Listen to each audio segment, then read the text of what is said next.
दूसरी बार इसलिए आया हूं कि जब मेरे को बुलाया गया, जब आया हूं, जब मेरे को बुलाया ही नहीं जाता तो मैं क्यों आता? और फिर जाकर के इतिहास को नजरअंदाज करके फटकार करके सो जाएं, ये मेरे को मंजूर नहीं है। क्या उसके लिए आज के दिन कोई रिसर्च की, स्टूडेंट की कोई विंग तैयार करी है? और नहीं करी तो मैं मेरे से 20 लाख रुपए, 21 लाख रुपए क्यों यूनिवर्सिटी ने उस चेयर के नाम पे ले लिए?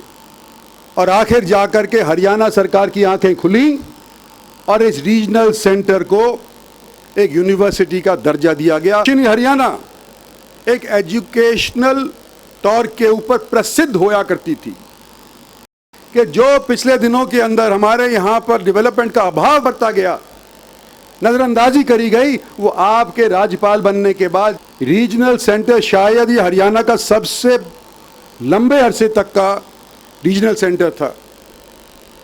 इसके बाद अनेक रीजनल सेंटर हरियाणा के अंदर स्थापित हुए, अनेक सरकारों ने उनको यूनिवर्सिटी का दर्जा दे दिया, लेकिन ये रीजनल सेंटर वहीं का वहीं बतौर रीजनल सेंटर ही कार्यरत रहा।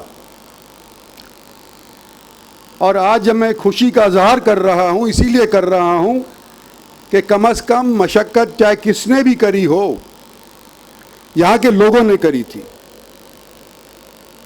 दबाव किसी ने भी डाला हो, यहां के लोगों ने डाला था। और आखिर जाकर के हरियाणा सरकार की आंखें खुली और इस रीजनल सेंटर को एक यूनिवर्सिटी का दर्जा दिया गया। इसीलिए मैं आज का दिन आपको मुबारकबाद के तौर के ऊपर बताना चाह रहा हूं। और आप सभी को मालूम है कि जब पंजाब हुआ करता था, हरियाणा उसका हिस्सा हुआ करता था, तो पंजाब तक के लोग यहां पढ़ने को आया करते थे। कोई ओटी करने आया करता था, कोई बीएड करने आया करता था, लेकिन ये जगह दक्षिणी हरियाणा एक एजुकेशनल तौर के ऊपर प्रसिद्ध होया करती थी। और क्योंकि बीच के अंदर शिक्षा का अभाव हो गया था, नजरअंदाजी बढ़ती जा रही थी, तो हमारे यहाँ के बच्चे जिस स्थान के ऊपर पहुंच सकते थे, जिसके लिए दिमाग से वो काबिल थे, लेकिन एजुकेशनल इंस्टीट्यूशन उनके पास नहीं थे, पढ़ाने वाले उनके पास नहीं थे, तो वो दर्जा प्राप्त नहीं कर पाए। और दो उदाहरण मैं देना चाहता हूं राज्यपाल जी। हरियाणा के अंदर सिलारपुर गांव की एक लड़की पिछले 4 महीने पहले की, 5 महीने पहले की बात है कि हरियाणा का जो एग्जाम होता है उसके अंदर 600 नंबर मिलते हैं मैक्सिमम। सिलारपुर की लड़की ने 600 में से 600 नंबर हासिल किए। ये गर्व की बात है।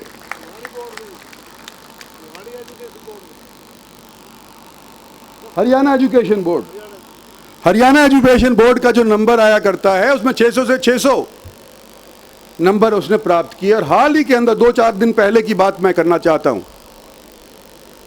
कि एक लड़की और बाछौद की, नीट का एग्जाम सभी को मालूम है, देश भर के स्टूडेंट्स उसके अंदर बैठते हैं। पहला नंबर प्राप्त करने वाली एक बाछौद की लड़की हमारे यहां की ही थी। और जब इस तरह की दिमाग वाली लड़कियां और लड़के हमारे यहां उपस्थित हैं,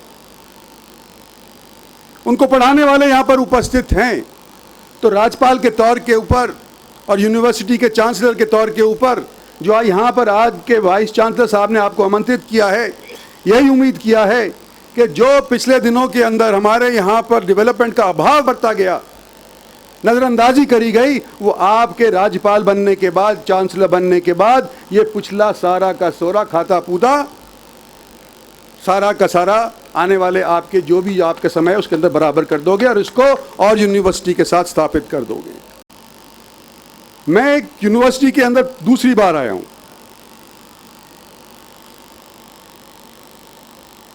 दूसरी बार इसलिए आया हूं कि जब मेरे को बुलाया गया, जब आया हूं, जब मेरे को बुलाया ही नहीं जाता तो मैं क्यों आता? जब पिछली बार मेरे को बुलाया गया तो उन्होंने राव तुलाराम के नाम के ऊपर एक कुर्सी स्थापित करी इस यूनिवर्सिटी के अंदर, और मैंने 21 लाख रुपए अपने जेब से नहीं, अपने कोष से दिए।